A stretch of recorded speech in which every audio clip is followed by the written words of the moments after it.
Hello നമസ്കാരം. സൂര്യ T വിയുടെ എല്ലാ പ്രിയപ്പെട്ട പ്രേക്ഷകർക്കും സെല്ലുലോയിഡിന് ഒരു പുതിയ എപ്പിസോഡിലേക്ക് സ്വാഗതം. അപ്പോൾ ഇന്നത്തെ എപ്പിസോഡിൽ നമ്മൾ ഗസ്റ്റ് ആയിട്ട് കൊണ്ടുവന്നിട്ടുള്ളത് ഇപ്പോൾ തിയേറ്റേഴ്സിൽ സക്സസ്ഫുള്ളി ഓടിക്കൊണ്ടിരിക്കുന്ന മുറ എന്ന സിനിമയുടെ ഡയറക്ടർ ആയിട്ടുള്ള Muhammad Mustafa and along with him I have the music director of the film Christy Joby. രണ്ടുപേർക്കും വെൽക്കം. Thank you. അപ്പം ആദ്യം തന്നെ നമ്മളൊരു കൺഗ്രാറ്റുലേഷൻസ് പറയാണ്. നല്ലൊരു സിനിമ ഇപ്പോൾ തിയേറ്റേഴ്സിൽ നമുക്ക് വേണ്ടി കൊണ്ടുവന്നു. So thank you for that. And അതിപ്പോൾ തിയേറ്ററിൽ നല്ല റെസ്പോൺസോട് കൂടിയിട്ട് ഓടിക്കൊണ്ടിരിക്കുകയാണ്. എന്താണ് ഇനിഷ്യലി സിനിമ കണ്ട പ്രേക്ഷകരുടെ ഒരു അഭിപ്രായം? നല്ല റെസ്പോൺസാണ്. എല്ലായിടത്തു നിന്നും നല്ല റിപ്പോർട്ട്സാണ് വന്നുകൊണ്ടിരിക്കുന്നത്. അത് ട്രെയിലർ ഇറങ്ങിയ സമയം മുതലേ എല്ലാവരും ഭയങ്കര ഒരു പ്രോമിസിങ് ആണെന്ന് ഇങ്ങനെ പറഞ്ഞുകൊണ്ടിരുന്നു. അപ്പം സുഹൃത്തുക്കളൊക്കെ വിളിച്ച് സംസാരിക്കുന്നുണ്ട്. ഉണ്ട് ചേട്ടാ. പ്രോമിസിംഗ് ആയിട്ടുള്ള ഡയറക്ടർ എന്നുള്ള ആ ഒരു വാക്കിൽ നിന്ന് തന്നെ നമുക്ക് ഇനി തുടരെയുള്ള ഇന്റർവ്യൂയിലേക്ക് ഞാൻ കടക്കുകയാണ്. അതായത് ട്രെയിലർ കണ്ടു കഴിഞ്ഞപ്പം അതിലെ താഴെ വന്നിരിക്കുന്ന ഏറ്റവും കൂടുതലുള്ള കമന്റ്സ് ആണ് കപ്പേളയുടെ director, from the director of the movie Kappela. അപ്പം ആ ഒരു പ്രോമിസിംഗ് ഡയറക്ടർ ആയ സംഭവം ഇപ്പം രണ്ടാമത്തെ സിനിമ ഇറങ്ങുമ്പോഴത്തേക്കും ചേട്ടന് ഓക്കെ എങ്ങനെയാണ് എന്നുള്ളൊരു ടെൻഷൻ ഓണസ്റ്റ്ലി ഉണ്ടായിരുന്നു? അത് സ്വാഭാവികമായിട്ടും ഉണ്ടാവും. നമ്മൾ ആദ്യത്തെ ഒരു സക്സസ് ആയി. ഇത് തിയേറ്ററിൽ സക്സസ് അല്ല. നമ്മൾ കോവിഡ് വന്ന സമയത്തൊക്കെ പ്രശ്നമായിരുന്നു. 4 ദിവസം തിയേറ്ററിൽ വന്ന് 5-ാമത്തെ ദിവസം തിയേറ്റർ ബ്ലോക്ക് ആവുന്നു. പിന്നെ അത് നീണ്ടുപോയി 2 വർഷം അങ്ങനെ നീണ്ടുപോകുന്നു. റിലീസ് ചെയ്യാൻ പറ്റാത്തൊരവസ്ഥ വരുന്നു. പിന്നെ അതിനിടയ്ക്കാണ് നെറ്റ്ഫ്ലിക്സിൽ വന്നത്. അതിനുശേഷം ഭയങ്കര റെസ്പോൺസ് ആയിരുന്നു. എല്ലാ എന്താ പറയുക ഏജ് ഓഫ് ആളുകളും ഗ്രൂപ്പിലുള്ള ആളുകളും എല്ലാ ജനറേഷനിലുള്ള ആളുകൾക്കും അത് കണക്റ്റായി എന്നൊക്കെ പറയുമ്പോൾ അപ്പോൾ നമ്മൾ പ്രോമിസിങ് ഡയറക്ടർ എന്നുള്ളതല്ല, അടുത്ത പ്രൊജക്റ്റ് ഒരു പ്രോമിസിങ് ആയിരിക്കും എന്നുള്ളതായിരുന്നു എല്ലാവരുടെയും ഒരു അത് തന്നെയായിരുന്നു നമ്മളൊരു ചലഞ്ചും. കാരണം സെക്കൻഡ് മൂവി നന്നായിട്ട് വരണം. അപ്പോൾ അങ്ങനെ ഒരു പരിപാടിയിൽ എത്തുന്നവരെ ടെൻഷനായിരുന്നു. ആ ഒരു ബെഞ്ച് മാർക്ക് സെറ്റ് ചെയ്തിട്ട് ഏത് കപ്പേള ഇവിടെ വെച്ചിട്ട് ഓക്കെ മുറ ഇതിന് മുകളിൽ പോയോ എന്നുള്ളൊരു തോട്ടിലായിരിക്കും പ്രേക്ഷകർ ഇരിക്കുന്നുണ്ടാകുക അല്ലേ? അത് പ്രേക്ഷകർ എങ്ങനെയാണ് എടുക്കുന്നത് നമുക്കറിയില്ല. മുകളിൽ താഴെ എന്നുള്ളതല്ല, നമ്മൾ നല്ല സിനിമ ചെയ്യാനായിട്ടുള്ളൊരു ശ്രമം നടത്തി. അത് ഞങ്ങളെല്ലാവരും കൂടി ചേർന്ന് അതിനുള്ളൊരു എന്താ പറയുക അഹോരാത്രം പണിയെടുത്തിട്ടുണ്ട്. കപ്പേളയുടെ മറ്റൊരു പ്രത്യേകതയാണ് നല്ല നല്ല പാട്ടുകളും ഉള്ള ഒരു സിനിമ കൂടിയിട്ടാണ് കപ്പേള. നല്ല നല്ല ബാക്ക്ഗ്രൗണ്ട് മ്യൂസിക്കുകളുണ്ട്. അതായത് ആ ഒരു ഗ്രാമ പശ്ചാത്തലം കാണിക്കുമ്പോൾ അതിന് പറ്റിയത് എന്ന ത്രില്ലിംഗ് ആയിട്ടുള്ള എക്സ്പീരിയൻസുകളിലേക്ക് കേൾക്കുമ്പോൾ അല്ലേ ലൈക്ക് ഇങ്ങനെ പോകുന്ന പോലെ എന്ന് തോന്നും. വീണ്ടും കാമാകുമ്പോഴത്തേക്കും ഇത്. അപ്പം എങ്ങനെയാണ് മുറയിലെ മ്യൂസിക് ട്രീറ്റ്മെന്റ്? മുറയിലെ മ്യൂസിക് ട്രീറ്റ്മെൻറ്റും നമ്മുടെ കറക്റ്റ് പടത്തിൻ്റെ ഫ്ലോ അനുസരിച്ച് തന്നെയാണ് ട്രീറ്റ് ചെയ്തിരിക്കുന്നത്. അപ്സ് ആൻഡ് ഡൗൺസ് എല്ലാം അങ്ങനെ തന്നെ കീപ്പ് ചെയ്തിട്ടുണ്ട്. സോങ്സ് ഇപ്പോൾ 2 സോങ് ഓൾറെഡി റിലീസ് ആയിട്ടുണ്ട്. ഒരു സോങ് കൂടെ അതെ ബാസിയുടെ ഒരു സോങ് ഇറങ്ങി. പിന്നെ നമ്മുടെ ഒരു പ്രൊമോ സോങ്ങും ഇറങ്ങിയിട്ടുണ്ട്. അപ്പോൾ ആ 2 സോങ്ങും പടത്തിലുണ്ട്. ഇനി വരുന്നൊരു ട്രാക്കും അത് സെപ്പറേറ്റ് റിലീസ് ചെയ്തിട്ടില്ല, യൂട്യൂബ് റിലീസ് വന്നിട്ടില്ല. അതൊരു 2 ഡേയ്സിൽ എന്തായാലും വരും. അത് സിനിമ കണ്ടിട്ടുള്ള ആളുകൾക്ക് കുറച്ചും കൂടി കണക്ട് ആവുന്ന ഒരു സോങ് ആണ്. അത് കുറച്ചും കൂടി ഇമോഷണൽ സോങ് ആണ് ആണെന്നല്ലേ? ഓൾറെഡി. അപ്പം മുറ ഇപ്പം നേരത്തെ കപ്പേള ഒരു ഗാങ്സ്റ്റർ ത്രില്ലർ അല്ലായിരുന്നെങ്കിലും മുറ വരുമ്പോൾ ഒരു ഗാങ്സ്റ്റർ ഡ്രാമ ത്രില്ലർ മൂവിയാണ്. ചേട്ടൻ്റെ അങ്ങനെ ഒരു ത്രില്ലേഴ്സിനോടൊരു ഇഷ്ടം കൂടുതലുണ്ടോ? അപ്പൊ ഇറങ്ങിയിരിക്കുന്ന 2 സിനിമകളും ഏകദേശം ആ ഒരു ടച്ച് ഉള്ളത് കൊണ്ട് ചോദിക്കുകയാണ്. ഫുൾ ത്രില്ലറല്ലേ നമ്മളെല്ലാവരും. അപ്പൊ അത് പ്രേക്ഷകനും കൂടി കിട്ടിയ രസമല്ലേ ത്രില്ലിങ് അല്ലേ? ഫീൽ ഗുഡ് ത്രില്ല് അങ്ങനത്തെ ഒന്നുമില്ല. നമ്മള് ഒരു പ്ലോട്ടിലെത്തി അത് ഡിസ്കസ് ചെയ്ത് വരുമ്പം പതുക്കെ അതിനോട് മാച്ച് ആവുന്ന പല ഇൻസിഡന്റുകളും കയറി വരുന്നതാണ്. നമ്മൾ എഴുത്തിലാണെങ്കിലും ബാക്കിയുള്ള ഡിസ്കഷനിലാണെങ്കിലും. ഇപ്പം ഇതിൽ ഒത്തിരി ഫൈറ്റ് സീക്വൻസുകൾ, ആക്ഷൻ സീക്വൻസ് കുറേ ഉണ്ട്. അതുപോലെ തന്നെ ഇമോഷനും ഉണ്ട്. അതെ. അപ്പോൾ ഈ ആക്ഷൻ സീക്വൻസ് ഒക്കെ ചെയ്യുമ്പോൾ നമ്മൾ ഓരോന്നും ഡിഫറെൻ്റ് ആയിട്ട് ചെയ്യണം എന്നുള്ളൊരു ഐഡിയ ഉണ്ടായിരുന്നു. ഫൈറ്റ് മാസ്റ്ററായിട്ട് ഡിസ്കസ് ചെയ്യുമ്പോഴും അങ്ങനെയായിരുന്നു. ഒന്നൊന്ന് വ്യത്യാസമായിരിക്കണം അടുത്ത ഫൈറ്റ് അല്ലെങ്കിൽ അടുത്ത ആക്ഷൻ സീക്വൻസ് എന്നുള്ളത്. അപ്പം അങ്ങനെ അതൊരു ഇൻട്രസ്റ്റ് ആണ്, കാണുമ്പോഴും ഇൻട്രസ്റ്റ് അല്ലേ? തീർച്ചയായിട്ടും. ആക്ച്വലി ഗാങ്സ്റ്റർ സിനിമകളിൽ ഇത്രയും എനിക്ക് തോന്നുന്നു ലൈക്ക് ഞാൻ ഇതുവരെ സിനിമ കണ്ടിട്ടില്ല. But from the trailer what I could understand is Suraj ഏട്ടൻ ഇതിനകത്തൊരു ഗാങ്സ്റ്റർ ആണോ? അദ്ദേഹത്തെ നമ്മളൊരു ഗാങ്സ്റ്റർ പരിവേഷത്തിൽ ഇതുവരെ കണ്ടിട്ടില്ല. സുരാജ് ഏട്ടൻ ഇതിൽ ഈ ഒരു സുരാജേട്ടൻ ചെയ്യുന്ന ക്യാരക്ടർ അനി എന്ന് പറയുന്ന ക്യാരക്ടർ ഈ ഒരു സബ്ജക്റ്റിലൊരു പില്ലറാണ് ശരിക്കും. ഒരു ഗാങ്സ്റ്റർ നേരത്തെ ഉണ്ടായിരുന്ന ലോക്കൽ ഗാങ്സ്റ്റർ മൂവി എന്നാണ് നമ്മൾ നേരത്തെ പറഞ്ഞുകൊണ്ടിരുന്നത്. അല്ലാതെ ഒരു ഭയങ്കര ഗണ്ണെടുത്ത് അങ്ങനെ സ്ലോ മോഷനിൽ നടന്നിട്ട് അങ്ങനത്തെ ഒരു ട്രീറ്റ്മെൻ്റ് അല്ല. അപ്പോൾ ഒരു ലോക്കൽ ഗാങ്സ്റ്റർ ഒരു അതിൻ്റെ ഒരു തലതൊട്ടപ്പനായിട്ടൊക്കെ ഉണ്ടായിരുന്ന ആളാണ് നേരത്തെ. ഇപ്പം അതെല്ലാം ഒതുങ്ങി കുടുംബജീവിതമൊക്കെ ആയിട്ട് പോകുന്ന ആ ഒരു സിറ്റുവേഷനിൽ നിൽക്കുന്ന ടൈമിലാണ് നമ്മുടെ കഥ നടക്കുന്നത്. ഓക്കെ. അപ്പൊ ഒരു ഗുണ്ട സെറ്റപ്പ് ആയിട്ട് നമുക്ക് വേണേ പറയാൻ പറ്റും. സുരാജ് ചേട്ടൻ ഇന്റർവ്യൂസിലൊക്കെ പറഞ്ഞത് സുരാജ് ചേട്ടൻ ഇതുവരെ ചെയ്യാത്തൊരു ക്യാരക്ടറാണ്. അതെ അതെ, ആ ഒരു ലുക്കിലും നമ്മൾ ചേട്ടനെ ഇതുവരെ കണ്ടിട്ടില്ല. ചേട്ടന്റെ ഒപ്പം തന്നെ നിൽക്കുന്ന എനിക്ക് തോന്നുന്നു വളരെ ശക്തമായ കഥാപാത്രങ്ങളാണ് യദു അല്ലേ, ഹൃദു ഒക്കെ ചെയ്യുന്ന ക്യാരക്ടർ. എങ്ങനെയായിരുന്നു ആ ഒരു കാസ്റ്റിലേക്ക് എത്തിയത് ചേട്ടാ? ഹൃദു നേരത്തെ പടങ്ങളൊക്കെ ചെയ്തിട്ടുണ്ട്, മുംബൈക്കർ, അതുപോലെ തക്സ്, അങ്ങനത്തെ മൂവീസ് ഒക്കെ. അതെ അതെ അതെ. അപ്പോൾ ഋതുവിനെ നേരത്തെ അറിയാം, ഋതുവിന്റെ ടാലന്റ് അറിയാം, നല്ല ആക്ടറാണ്, ഇമ്പ്രൂവ് ചെയ്യാൻ ശ്രമിച്ചുകൊണ്ടിരിക്കുന്ന ഒരു ആക്ടറാണ്. അപ്പം ആദ്യം ഋതുവിനെ കാസ്റ്റ് ചെയ്തു. അതിനുശേഷം അതിനോട് ഋതുവിനോട് മാച്ച് ആവുന്ന ആ കൂട്ടത്തിലേക്ക് വേണ്ട ആളുകളെ നമ്മൾ കാസ്റ്റിംഗ് കോൾ ഇടുന്നു. കാസ്റ്റിംഗ് കോളിന് ഒരുപാട് പേര് അയക്കുന്നു. പക്ഷെ നമുക്ക് ട്രിവാൻഡ്രം സ്ലാങ് വേണം എന്നുള്ളതൊരു നിർബന്ധമായ കാര്യമായിരുന്നു. റൈറ്റർ ട്രിവാൻഡ്രത്തുകാരനാണ്, ഉപ്പുമുളകിൻ്റെ ഒക്കെ റൈറ്റർ കണ്ണൻ ചേട്ടൻ. ഞങ്ങൾ കണ്ണൻ ചേട്ടൻ എന്ന് വിളിക്കും, സുരേഷ് ബാബു എന്നാണ് പുള്ളിയുടെ പേര്. അപ്പോൾ പുള്ളി അവിടുത്തെ പ്രാദേശിക കുറേ ആളുകളെ, നമ്മൾ പരിചയമുള്ള ആളുകളൊക്കെ വിളിച്ചു. എന്നിട്ടും നമ്മൾ ഓഡിഷന് അത്രയും വേണ്ടത്ര ആളുകളെ കിട്ടിയില്ല. പിന്നെ ക്യാമ്പസുകളിലും നാടക സംഘങ്ങളിലും ഒക്കെ കറങ്ങി തിരിച്ചിട്ടാണ് ഇവരിലേക്ക് എത്തിയത്. ഇവർ ഓൾറെഡി ടാലന്റഡ് ആയിട്ടുള്ള പിള്ളേരാണ്, റീൽസ് ചെയ്യുന്ന പിള്ളേരാണ്. പക്ഷെ ഞാനതൊന്നും കണ്ടിട്ടുണ്ടായിരുന്നില്ല കാസ്റ്റ് ചെയ്യുന്ന സമയത്ത്. പക്ഷെ അവന്മാരെ വിളിച്ചു വരുത്തി നമ്മളൊരു സീനൊക്കെ അഭിനയിക്കാൻ കൊടുത്തപ്പോൾ മനസ്സിലായി ഇവരൊക്കെ പൊളിയാണെന്നുള്ളത്, ചെയ്യും എന്ന് മനസ്സിലായി. പിന്നെ വർക്ക്ഷോപ്പൊക്കെ കൊടുത്തിരുന്നു, ആക്ടിങ്ങിനും ഫൈറ്റിനൊക്കെ റിഹേഴ്സൽ ഉണ്ടായിരുന്നു. അങ്ങനെയാണ് അത് വർക്ക്ഔട്ട് ചെയ്തത്. ഓക്കെ, കമ്മിങ് ടു യു കൃഷി ചേട്ടാ, ആദ്യത്തെ ഇൻഡിപെൻഡന്റ് മ്യൂസിക് ഇതാണ്, മൂവിയാണ്. ലൈക്ക് മ്യൂസിക്കും ബാക്ക്ഗ്രൗണ്ട് സ്കോറും എവറിഥിങ് യു ഡൺ. അതിന്റെ ഒരു എക്സ്പീരിയൻസോ അതിന്റെ ഒരു ത്രിൽ ഒന്ന് ഷെയർ ചെയ്യും. ഫിലിമിലേക്ക് എത്തുന്നത് ഇനീഷ്യലി എൻ്റെ വേറെ ഫ്രണ്ട് ക്രിസ്റ്റോ എന്ന് പറഞ്ഞൊരു മ്യൂസിക് ഡയറക്ടർ ഉണ്ട്, ക്രിസ്റ്റോ സേവിയർ. നമ്മുടെ അപ്പം ക്രിസ്റ്റോ ആണ് ഫസ്റ്റ് കോണ്ടാക്ട് ചെയ്യുന്ന ക്രിസ്റ്റോ ആണ്. അപ്പോൾ അവനിപ്പോൾ ഒരു 3-4 പ്രൊജക്റ്റായിട്ട് ബിസി ആയിട്ട് ഇരിക്കുകയാണ്. അപ്പം അങ്ങനെ ക്രിസ്റ്റോ കണക്ട് ചെയ്താണ് ഞാൻ മുറയിലേക്ക് വരുന്നത്. അപ്പോൾ വന്നു, പിന്നെ നമ്മൾ നേരെ ട്രിവാൻഡ്രം ആയിരുന്നു ഷൂട്ട്. അപ്പോൾ ഷൂട്ട് ഒരു 20-25% ഒക്കെ ആയിട്ടുണ്ടായിരുന്നു. അപ്പോൾ അങ്ങനെ നമ്മൾ ഇനീഷ്യലി ഞാൻ ട്രാക്സ് ഒക്കെ കൊടുത്തിരുന്നു, കുറേ ഡെമോ ട്രാക്സ് ഒക്കെ ഇതുവരെ ചെയ്ത കുറേ ട്രാക്കുകളൊക്കെ ഇക്കൊക്കെ അയച്ചിട്ടുണ്ടായിരുന്നു. അപ്പോൾ ഇക്ക കേട്ടു, വന്ന് മീറ്റ് ചെയ്യാൻ പറഞ്ഞു. അങ്ങനെ ചെന്ന് കഴിഞ്ഞ് ഇങ്ങനെ പടത്തിലുള്ള ഒരു ട്രാക്ക് നമുക്കൊരു സ്ക്രാച്ച് ഒരെണ്ണം ചെയ്ത് നോക്കാം എന്നുള്ളൊരു ഡിസിഷന് വന്നു. എന്നിട്ട് ഞാൻ തിരിച്ച് വീണ്ടും കൊച്ചി വന്നു, ആ ട്രാക്ക് വർക്കൗട്ട് ചെയ്തു. അതത്ര വർക്കൗട്ട് ആയില്ല. അത് കഴിഞ്ഞ് വീണ്ടും നമ്മളത് റീവർക്ക് ചെയ്ത് വേറൊരു വേർഷനിലേക്ക് പോയി, അത് ഓക്കെ ആയി. പിന്നെ അങ്ങോട്ട് വേറെ പാട്ടിൽ വേറെ റിജക്ഷൻ ഒന്നും സംഭവിച്ചിട്ടില്ല. ഇതൊരു സിങ്ക് ആവാനുള്ളൊരു ടൈം ഉണ്ടല്ലോ. കാരണം നമ്മൾ വേറെ പല ആളുകളെയും ഇങ്ങനെ കറങ്ങി തിരിഞ്ഞാണ് ക്രിസ്റ്റിയിൽ എത്തുന്നത്. ക്രിസ്റ്റോനയ്ക്ക് നേരത്തെ പരിചയം ഉണ്ടായിരുന്നു. കാരണം കപ്പേള ചെയ്യുന്ന സമയത്ത് സുഷിൻ്റെ അസോസിയേറ്റ് ആയിരുന്നു ക്രിസ്റ്റോ. ആ സമയത്ത് ഞാൻ കൂടുതലും കോളിൽ കണക്ട് ചെയ്തിട്ടുണ്ടായിരുന്നത് ക്രിസ്റ്റോനെയാണ്. അപ്പോൾ ക്രിസ്റ്റോനെയാണ് ഞാൻ വിളിച്ചിട്ടുണ്ടായിരുന്നത്. ക്രിസ്റ്റോൻ ഇങ്ങനെ ഒരാളുണ്ട്, നിങ്ങൾ കേട്ടു നോക്ക്, പുള്ളിൻ്റെ ട്രാക്കൊക്കെ അയച്ചു തരാമെന്ന് പറഞ്ഞു.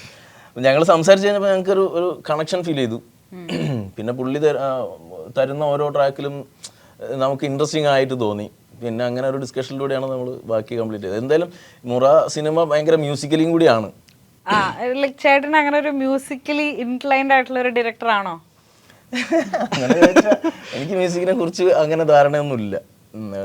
നമ്മൾ റിയൽ ലൈഫിൽ മ്യൂസിക് ഒന്നും ഇല്ലല്ലോ, നമ്മളെ ബാക്ക്ഗ്രൗണ്ടിൽ മ്യൂസിക് ഒന്നും കേൾക്കാമല്ലോ. പക്ഷെ സിനിമ ആകുമ്പോൾ സിനിമാറ്റിക് ആയിട്ടുള്ള കുറച്ച് പരിപാടികൾ വേണം. അപ്പോൾ അതിന് കണക്റ്റ് ആവുന്ന ആളുകൾ വന്നാൽ അത് കുറച്ചും കൂടി സീനുകളൊക്കെ ഒന്ന് ഉഷാറാവും.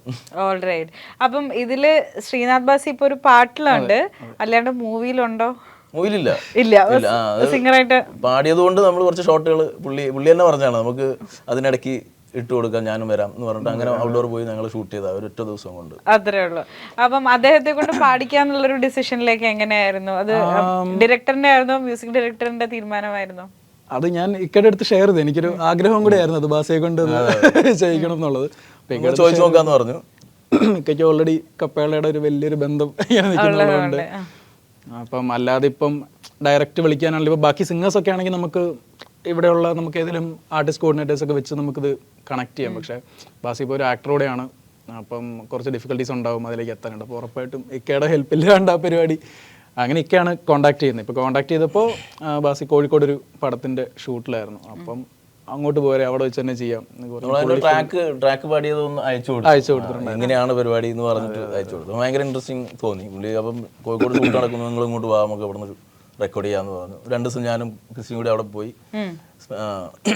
ഷൂട്ടിന്റെ ഇടയിലായതുകൊണ്ട് സമയം നോക്കി നമ്മൾ അങ്ങനെ പാടിച്ചൊരു സോങ് 2-3 ദിവസം എടുത്ത് ഞങ്ങൾ കോഴിക്കോടൊക്കെ ഒന്ന് കറങ്ങി. ഞാൻ ശ്രദ്ധിച്ച മറ്റൊരു കാര്യം എന്താ വെച്ച് കഴിഞ്ഞാൽ, കപ്പേളയിൽ സാധാരണ ഒരു ഡയറക്ടർ ഒരു രണ്ടാമതൊരു സിനിമ ചെയ്യുമ്പോൾ ആദ്യത്തെ സിനിമയിൽ ഉണ്ടായിരുന്ന ഒരുപാട് സ്റ്റാർ കാസ്റ്റ് രണ്ടാമത്തെ സിനിമയിൽ വരുമ്പോഴും ഉണ്ടാവും. പക്ഷെ ഇവിടെ വരുമ്പം ലൈക്ക് കംപ്ലീറ്റ്ലി ഡിഫറെൻ്റ് ആയിട്ടുള്ള ആർട്ടിസ്റ്റുകളെ വെച്ചിട്ട് എൻറ്റയർലി എ ഡിഫറെൻറ്റ് തിങ് ആണ് ട്രൈ ഔട്ട് ചെയ്തിട്ടുള്ളത്. അത് ഇൻറ്റൻഷനലി വെച്ചതാണ്, ആ ഒരു റിപ്പിറ്റേഷൻ വരാൻ പാടില്ല. അതായത് കപ്പേളയെന്ന് എനിക്ക് തോന്നുന്നു ബാസി മാത്രമാണ് ലൈക്ക് ആസ് എ സിംഗർ വന്നിട്ടുള്ളത് എന്ന്. അതൊരു വേണം എന്ന് വെച്ചിട്ടുള്ള തീരുമാനമായിരുന്നോ? അല്ല, ഈ ഓരോ കഥകളും ഡിപ്പെൻഡ് ചെയ്തിരിക്കും, അത് ഓരോ സ്ക്രിപ്റ്റിനെ ഡിപ്പെൻഡ് ചെയ്തിരിക്കും. ഈ സബ്ജക്റ്റ് കംപ്ലീറ്റ്ലി ട്രിവാൻഡ്രത്ത് മാത്രം നടക്കുന്ന, ട്രിവാൻഡ്രത്തിൻ്റെ ഔട്ടറുകളിലും ട്രിവാൻഡ്രം സിറ്റിക്കകത്തും നടക്കുന്ന കഥയായതുകൊണ്ട് അവിടുത്തെ ആക്ടേഴ്സിനെ പിച്ച് ചെയ്യാന്നുള്ളതായിരുന്നു നമ്മൾ ആദ്യത്തെ തീരുമാനം. അങ്ങനെയാണ് സുരാജേട്ടിലേക്കും പാർവതി ചേച്ചിയിലേക്കും ഒക്കെ എത്തിയത്. അതെല്ലാം ഇവർക്കെല്ലാം ഈ സ്ലാങ്ങുമായിട്ട് ഉള്ള ഒരു കണക്ഷൻ ഉണ്ട്. അതുകൊണ്ട് സുരാജേട്ടൻ്റെ ക്യാരക്ടറൊക്കെ നമ്മൾ വേറൊരു ഓപ്ഷൻ ഉണ്ടായിരുന്നില്ല. നമ്മൾ സുരാജേട്ടനെ തോന്നി, സുരാജേട്ടനോട് സംസാരിച്ചു, സുരാജേട്ടൻ ഫിക്സ് ആയി, അങ്ങനെ അങ്ങ് പോയത്. പാർവതി ചേച്ചിൻ്റെതും അങ്ങനെ തന്നെ. നമ്മൾ എഴുതുമ്പോൾ തന്നെ ഈ രമാദേവി എന്ന് പറഞ്ഞ കഥാപാത്രത്തിൻ്റെ ഒരു സ്കെച്ചും ഒരു രൂപവും അതിൻ്റെ ഉപയോഗിക്കുന്ന കോസ്റ്റ്യൂമുകളുടെ കളർ വരെ നമ്മൾ ഡിസ്കസ് ചെയ്ത് പോവുമായിരുന്നു. അപ്പം ഞാൻ റൈറ്റർ അടുത്ത് ചോദിച്ചു, പാർവതി ചേച്ചിയാണോ എങ്ങനെ ഇരിക്കും? കറക്റ്റ് എന്ന് പറഞ്ഞ പുള്ളി. അപ്പം പിന്നെ നമുക്ക് വേറെ ചിന്തിക്കേണ്ട ആവശ്യമില്ല. ചേച്ചിനെ നേരത്തെ പരിചയമുണ്ട്, ഞങ്ങൾ ഒരുമിച്ച് വർക്ക് ചെയ്തിട്ടുണ്ട്. ചേച്ചിനെ വിളിച്ച് പറയുന്നു, ചേച്ചി ഫിക്സ് ആവുന്നു. അപ്പം ബാക്കിയുള്ള ഈ പറഞ്ഞ പോലെ പ്രാദേശിക താരങ്ങൾ കുറേ ഉണ്ട്, പുതിയ ആൾക്കാർ ഒരുപാടുണ്ട്. 99% പുതിയ ആളുകളാണ് ഇതിനകത്ത്. അത് കുഞ്ഞു വേഷത്തിൽ വന്നു പോയ ആളുകളാണെങ്കിലും എല്ലാവരും ട്രിവാൻഡ്രം ബേസ്ഡ് ആയിട്ടുള്ള ആളുകളാണ്. അപ്പോൾ ആ ഒരു ഭാഷ അങ്ങനെ തന്നെ കിട്ടണം എന്നുള്ളത് കൊണ്ടും കൂടിയായിരുന്നു അത്. സുരാജേട്ടനെ നമ്മൾ ഭാഷയുടെ കാര്യത്തിൽ പറയുകയാണെങ്കിൽ ഓക്കെ, പക്ക ട്രിവാൻഡ്രം സ്ലാങ് സിനിമയിൽ ഇത്ര ഹിറ്റാക്കിയത് സുരാജേട്ടനാണ്. പക്ഷെ ഒരു സീരിയസ് ആയിട്ടുള്ള ഗുണ്ട, ഇപ്പൊ തമാശക്ക് ഇപ്പം എന്തായിരുന്നു ചട്ടമ്പിനാട്ടിലൊരു ഗുണ്ട ഉണ്ടല്ലോ, ദശമൂലം നാമു, യെസ്, അങ്ങനെ തമാശക്കുള്ള ഗുണ്ട റോൾസിലൊക്കെ നമ്മൾ അദ്ദേഹത്തെ കണ്ടിട്ടുണ്ട്. അതല്ലാണ്ട് ഇത്ര സീരിയസ് ആയിട്ടുള്ള ഒരു ഗാങ്സ്റ്റർ ഇതിനകത്തേക്കൊന്നും നമ്മൾ ഇമാജിൻ കൂടി ചെയ്തിട്ടില്ല. പക്ഷെ ഇപ്പം വന്ന് അദ്ദേഹത്തിന്റെ കരിയറിൽ ഭയങ്കര ഐ ക്യാൻ സേ പല ഡിഫറെന്റ് റോൾസ് എക്സ്പ്ലോർ ചെയ്തുകൊണ്ടിരിക്കുന്ന ഒരു ആക്ടർ കൂടിയാണ്. അപ്പം ഇങ്ങനെ ഒരു സീരിയസ് കഥാപാത്രം, അതായത് മൊത്തം കഥയിലെ എല്ലാ കാര്യങ്ങളും ഈ ഒരു കഥാപാത്രത്തെയാണ് ചുറ്റിപ്പറ്റി പോകുന്നത്. അപ്പം അങ്ങനെ ഒരു ക്യാരക്ടർ കൊണ്ടു ചെന്നപ്പോൾ അദ്ദേഹത്തിന്റെ റെസ്പോൺസ് ഇനീഷ്യലി എന്തായിരുന്നു? ചേട്ടൻ ആദ്യം പറഞ്ഞാ, ഇതെന്താ നീ കപ്പേള കഴിഞ്ഞിട്ട് ഇങ്ങനെ ഒരു പടം എന്നാ ചോദിച്ചത്. അല്ലേട്ടാ ഇത് രസമില്ലേ പരിപാടി ഇങ്ങനെ ചെയ്താണോ? അല്ല കൊള്ളാം, ഇതിനകത്തൊരു പരിപാടി ഉണ്ട് എന്ന് പറഞ്ഞിട്ട് പുള്ളി ഇന്നായതിനു ശേഷം പിന്നെ കുറേ ഹെൽപ്പ് ഉണ്ടായിരുന്നു, കുറേ സജഷൻ. കാരണം പുള്ളിക്ക് അറിയാവുന്ന കുറേ കഥാപരിസരങ്ങളും കഥാപാത്രങ്ങളും അങ്ങനെ. അപ്പം നമ്മളിങ്ങനെ റെഫറൻസ് പറയുമ്പോഴും ചേട്ടാ ഇങ്ങനത്തെ ഒരു സാധനമാണ്, അണ്ടർ ആയിട്ടാണ് ആക്ടിങ്, ഭയങ്കര ലൗഡല്ല ഈ ക്യാരക്ടർ. അപ്പോൾ അതൊക്കെ പുള്ളി ഭയങ്കര മൈന്യൂട്ടായിട്ട് ചെയ്തിട്ടുണ്ട് സുരാജേട്ടൻ വന്ന് ഭയങ്കര ഹെൽപ്പായിരുന്നു. വേറെ ഓപ്ഷനും ഇല്ലായിരുന്നു നമുക്ക്. വേറൊരു ആക്ടർ നമുക്ക് ട്രിവാൻഡ്രം ബേസ്ഡ് അങ്ങനെ ഒരാളെ ചിന്തിക്കാൻ പറ്റിയിട്ടുണ്ടായിരുന്നില്ല. അപ്പൊ ആദ്യമേ കഥ എഴുതുമ്പോ അദ്ദേഹത്തിന്റെ മനസ്സിൽ എഴുതുമ്പോ എഴുതി കഴിഞ്ഞതിന് ശേഷം നമ്മൾ കാസ്റ്റിംഗിലോട്ട് ഇരിക്കാന്ന് പറഞ്ഞിരിക്കുന്ന ഒരു സമയം ഉണ്ടാവുമല്ലോ. ആ സമയത്ത് നമ്മൾ ആദ്യം തന്നെ പ്ലാൻ ചെയ്തത് സുരാജേട്ടനായിരുന്നു. സുരാജേട്ടന്റെ കൂടെ തന്നെയുള്ള ഒരു ക്യാരക്ടർ അനി എന്ന് പറഞ്ഞിട്ടൊരു ക്യാരക്ടർ ഉണ്ട്, സുനി എന്ന് പറഞ്ഞിട്ട്, അനി സുനി ഇങ്ങനെ 2 ക്യാരക്ടർ. അപ്പോൾ ആ ക്യാരക്ടറിന് വേണ്ടിയിട്ട് നമ്മൾ കുറേ ആളുകളെ ട്രൈ ചെയ്തിരുന്നു. ലാസ്റ്റ് വന്ന് ചെയ്തത് കണ്ണൻ നായർ എന്ന് പറഞ്ഞിട്ടുള്ള ഒരു ആർട്ടിസ്റ്റാണ്. നേരത്തെ ഫിലിമിലൊക്കെ ചെയ്തിട്ടുള്ള വിഷയമാണ്, തിയേറ്റർ ആർട്ടിസ്റ്റാണ്. അപ്പോൾ ഞാൻ ഈ കാസ്റ്റിംഗ് നടന്നുകൊണ്ടിരിക്കുന്ന സമയത്ത് അവരൊരു പ്ലേ നടന്നിട്ടുണ്ടായിരുന്നു ട്രിവാൻഡ്രത്ത്, ഒരു നാടകം കാണാൻ പോയിട്ടുണ്ടായിരുന്നു. അപ്പം ഞാൻ തീരുമാനിച്ചു, ഇങ്ങനെ കൊള്ളാം, സുരാജേട്ടൻ്റെ കൂടെ നിൽക്കാൻ ഒരു സൈസ് കൊണ്ടും എല്ലാം കൊണ്ടും ഫിസിക് കൊണ്ടൊക്കെ ആപ്റ്റായിട്ടുള്ള ഒരാളായിരുന്നു. നല്ല ആക്ടറുമാണ്. പിന്നെ അങ്ങനെ ഒത്തിരി പേരുണ്ട്. പിന്നെ ഇതിൽ എടുത്തു പറയേണ്ടത് ഇതിലെ മെയിൻ 4 പയ്യന്മാരാണ്. ഇവരാണ് കഥ കൊണ്ടുപോകുന്നത്. അവരിലൂടെയാണ് നമ്മൾ ഈ നരേഷൻ പോകുന്നത് കഥ. ഋതു ആണെങ്കിലും ഋതു നന്നായിട്ട് ചെയ്തിട്ടുണ്ട്. ബാക്കിയുള്ള പിള്ളേർ പുതിയ പിള്ളേരാണെന്ന് തോന്നിക്കാത്ത രീതിയിൽ അവരും പെർഫോം ചെയ്തിട്ടുണ്ട്. പിന്നെ കുട്ടി ക്യാരക്ടേഴ്സ് എല്ലാവരും അവരുടേതായ എല്ലാവർക്കും ഓരോ ഐഡന്റിറ്റി ഉണ്ട് എല്ലാ കഥാപാത്രങ്ങൾക്കും. ഇപ്പൊ കാൻസിന്റെ ഇതൊക്കെ കഴിഞ്ഞിട്ടായിരുന്നോ ഈ ഫിലിമിന്റെ ഷൂട്ടിംഗ് ഒക്കെ വന്നത്? അല്ല, അതിനിടയ്ക്കാണത്. അതിനിടയ്ക്കായിരുന്നു അവൻ പോയത്, ഷെഡ്യൂൾ ബ്രേക്കിന്റെ സമയത്ത്. അത് ശരി. അപ്പം coming back he's like an international star അല്ലേ? അപ്പം ചേട്ടൻ ഇത്രയും അടുത്ത് ഒരു ഡയറക്ടറായിട്ട് കൂടെ നിൽക്കാണ്. എന്താണ് ഋതുവിന്റെ അടുത്ത് പറഞ്ഞത്? Like obviously you will be happy for him. അതെ അല്ല ഋതു ഭയങ്കര ഇമ്പ്രൂവ് ചെയ്യാൻ ശ്രമിച്ചുകൊണ്ടിരിക്കണം. ഇങ്ങനെ ചെയ്യട്ടെ, ഇങ്ങനെ ചെയ്യട്ടെ, ഇങ്ങനെ ചെയ്ത് നോക്കിയാലോ എന്നൊക്കെ ചോദിച്ചിട്ട് ചെയ്യുന്ന അവന് ഈ പറഞ്ഞ പോലെ മലയാളം അത്ര ഫ്ലുവൻ്റ് അല്ല. അവൻ പഠിച്ചതൊക്കെ അവിടെയും ഒക്കെ ആയതുകൊണ്ട് പിന്നെ എല്ലാ ലാംഗ്വേജും കൂടി മിക്സപ്പ് ആയിട്ട് കിടക്കുകയാണ്. അപ്പം ഈ പിള്ളേരും കൂടി വന്നപ്പം പിന്നെ അവർ പക്കാ ട്രിവാൻഡ്രമായി. കാരണം അവർ ബേസിക് ട്രിവാൻഡ്രത്തുകാരനാണ്, പക്ഷേ പഠിച്ചെല്ലാം ചെന്നൈയിലും ബോംബെയിലൊക്കെ ആയതുകൊണ്ട് ഈ ട്രിവാൻഡ്രത്തെ പിള്ളേരെ കൂട്ടത്തിലേക്ക് വന്നപ്പോൾ അവനും ഈ പറഞ്ഞ പോലെ ആയി. ഓക്കെ, അപ്പം coming back to the music director, ഇതിനു മുമ്പ് ഒരുപാട് സിനിമകളിൽ ബാക്ക്ഗ്രൗണ്ട് സ്കോർസ് ഒക്കെ ചെയ്തിട്ടുണ്ടല്ലോ. ശരിക്കും വിച്ച് വൺ ഇസ് ഡിഫിക്കൽട്ട്? ഒരു സോങ് സെറ്റ് ചെയ്യാനാണോ അതോ ബാക്ക്ഗ്രൗണ്ട് സ്കോർസ് സെറ്റ് ചെയ്തെടുക്കാനാണോ? അല്ല, രണ്ടും ഭയങ്കര ഇൻട്രസ്റ്റിംഗ് ആയിട്ടുള്ള പരിപാടിയാണ്, രസമുള്ള പരിപാടിയാണ്, നമുക്ക് ഇഷ്ടമുള്ള പരിപാടിയാണ് ഫസ്റ്റ് ഓഫ് ഓൾ. അപ്പം അല്ല, ചില ട്രാക്കൊക്കെ ഒറ്റ കംപ്ലീറ്റ് ആയില്ല, ഞാൻ കംപ്ലീറ്റ് ആയിട്ട് അയക്കട്ടെ എന്നൊക്കെ ചോദിക്കും. അപ്പോൾ ആ മതി പറയും. അപ്പോൾ ആ കംപ്ലീഷനിലേക്ക് എത്താൻ വേണ്ടിയിട്ടുള്ള പുള്ളിൻ്റെ ഒരു സ്ട്രെയിൻ ഉണ്ടല്ലോ, അവിടെയാണ് ആ ഡെഡിക്കേഷനും ആ ഒരു ഇത് നടക്കുന്നത്. അപ്പോൾ പുള്ളിക്ക് ഓക്കെ എന്ന് തോന്നിയൊരു ട്രാക്കാണ് നമുക്ക് അയച്ചുതരാം. അപ്പം ചിലതിൽ നമുക്കൊന്നും പറയാനുണ്ടാവില്ല, ഓക്കെ അളിയാ ഇതിങ്ങനെ പോട്ടെ. ചില സ്കോർ ഏരിയ ആണെങ്കിലും എല്ലാം അങ്ങനെയായിരുന്നു. മ്യൂസിക് ഡയറക്ഷൻ ചെയ്തിട്ടുള്ളത് as we all know Sushin ശ്യാമാണ്. അപ്പോൾ സുഷിൻ ശ്യാം എന്ന് പറയുന്നത് അത്രയും കത്തി നിൽക്കുന്ന ഒരു മ്യൂസിക് ഡയറക്ടറാണ്. അപ്പോൾ ഇനി രണ്ടാമത്തെ സിനിമയിലൊക്കെ അദ്ദേഹം ചൂസ് ചെയ്തിരിക്കുന്നത് എന്നെയാണ്.